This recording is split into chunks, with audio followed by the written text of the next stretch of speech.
teacher deserve to be transported to another planet. Distinguished panel, fellow citizens of Earth, it is an honor to stand before you today and make the case for why I, as a teacher, deserve to be among those transported to a new planet. I believe there are two case reasons that make me uniquely qualified for this mission. The essential role of education in building a new society and my unwavering commitment to fostering knowledge, empathy, and resilience in future generations.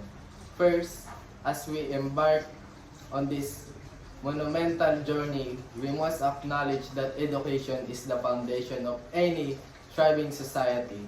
Just as we cannot expect to build a sustainable ecosystem without scientists, engineers, and doctors, we also cannot expect to build a future without educators. As a future teacher, gaining lots of experience, I have the skills necessary to nurture minds, instill knowledge, and prepare individuals for the challenge of a new world.